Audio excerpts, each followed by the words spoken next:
Hi, I'm Vizzy. I like making diagrams, so let's cut the bullshit and get right into it. So this is the cube. If you haven't watched my previous video about it, I'll link it in the cards above.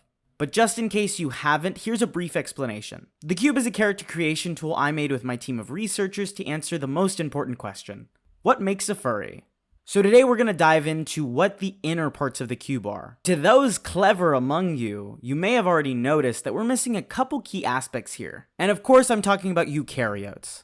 As we already have humans and animals, this encompasses every unicellular organism we have on Earth. Right beside it we have plants. So before this point there was no type of flora on the cube. And most notably, I thought it fit best next to plush because we get cotton from plants. Next up is virus. So fun fact, viruses aren't living things, so the only thing that would make sense to put it next to would be machines. Because viruses aren't eukaryotes, and they're not the next category either. Prokaryotes. So when you're thinking bacteria, archaebacteria, anything that's not a eukaryote, that's what this encompasses. Next up we have protista.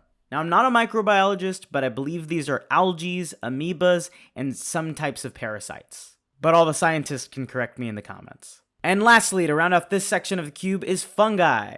This of course encompasses mushrooms, yeasts, and molds.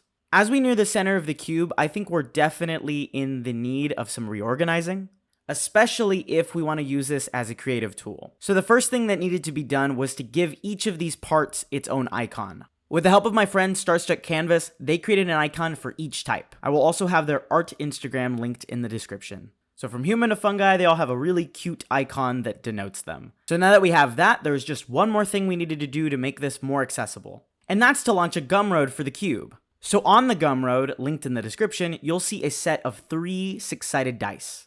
This will make the process a little easier if you want to create characters using the system. Maybe you only want to use the first die with human, machine, animal, alien, plush, and monster. Or maybe you want to roll all 3 dice together and see what happens. My personal philosophy when it comes to making anything on this channel or anything that I create is that I want it to be accessible. So anything linked on my Gumroad like this will always be free. Of course, in the future, if we were to mold and sell real dice, that would have to cost some kind of money for the production costs. But for the bare minimum essentials, it will always be free.